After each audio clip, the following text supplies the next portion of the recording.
Depuis le 1er janvier, le Royaume-Uni ne fait plus partie de l'Union européenne. C'est le Brexit. En dehors des impacts que l'on connaît sur les frontières ou encore sur les restrictions de circulation, la Fédération anglaise de football a également fait des annonces importantes. Elles concernent les restrictions sur les transferts de joueurs étrangers européens pour les clubs anglais.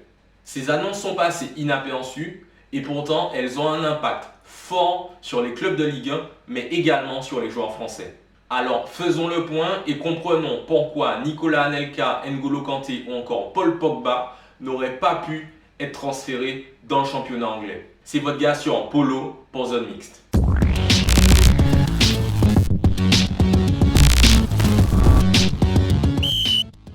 La première mesure, dont l'objectif est de valoriser les talents nationaux.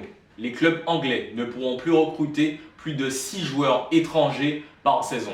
Ils ne pourront pas non plus recruter plus de 3 joueurs de moins de 21 ans sur un seul et même mercato.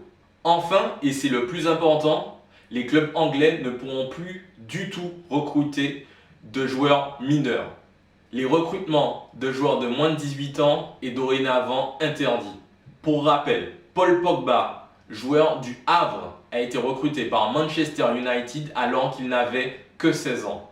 Gérard Piqué, lui, joueur espagnol, donc étranger, est arrivé à Manchester United à 17 ans. Cesc Fabregas, autre talent de la Masia, a lui été recruté par Arsenal à 16 ans. Enfin, Nicolas Anelka a quitté le Paris Saint-Germain à l'âge de 17 ans pour rejoindre Arsenal. Pour rappel, Nicolas Anelka et Cesc Fabregas ont été revendus plus de 30 millions d'euros chacun par leur club Arsenal. Aucun de ces 4 joueurs n'aurait pu avoir la même carrière aujourd'hui. Passons à la deuxième mesure. Les joueurs européens sont maintenant considérés comme étrangers. Cela implique qu'ils doivent recevoir un permis de travail afin de pouvoir être recrutés par un club anglais.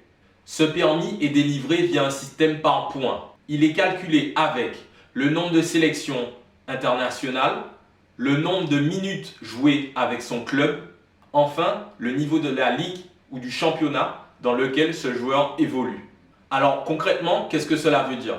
Pour N'Golo Kanté par exemple, N'Golo Kanté a été recruté par Leicester alors qu'il évoluait à Caen. Il n'aura passé qu'une saison en Ligue 1 à Caen. N'Golo Kanté, avec ce système par points, n'aurait pas obtenu son permis de travail.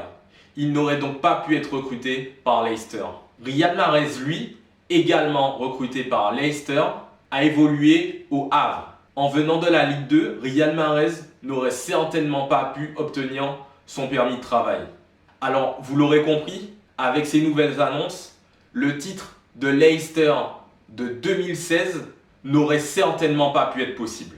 Et vous allez me dire, bah non, Polo, c'est pas possible. Comment ils vont faire les Anglais? Et vous avez raison. En fait, des dérogations existent. C'est notamment ce dont a bénéficié Mohamed Salah, joueur égyptien donc étranger, lors de son arrivée à Liverpool en provenance de l'AS Roma. Comment fonctionne cette dérogation? Le club doit en fait prouver que le joueur apporte une bonification au championnat. C'est le cas de Mohamed Salah. Mais vous le voyez, n'importe quel joueur de Ligue 1 ou de Ligue 2 ne pourrait pas t'en bénéficier. Alors non, l'objectif de la fédération anglaise n'est pas d'abaisser le niveau de sa ligue. En fait, l'objectif est double. Première chose, ils veulent pouvoir donner la chance à leurs talents locaux d'évoluer au plus haut niveau. Le peu de place laissée aux jeunes joueurs anglais se reflète notamment dans les résultats de la sélection anglaise au plus haut niveau. La deuxième chose, c'est justement que la première ligue reste le championnat le plus qualitatif, en ne laissant le choix aux clubs anglais de ne recruter que les meilleurs joueurs au monde. Alors, je vous l'ai dit, ces annonces auront un impact énorme pour les clubs français de Ligue 1, mais aussi de Ligue 2. Sur la période 2010-2019, les clubs anglais ont investi dans les championnats français 1,25 milliard d'euros.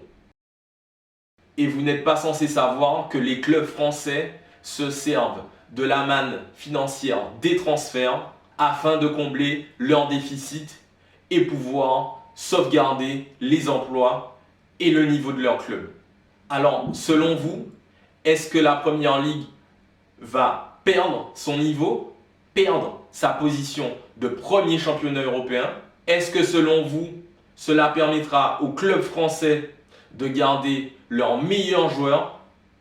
Dites-le moi en commentaire, débattons. C'était Polo, votre gars sûr. À bientôt.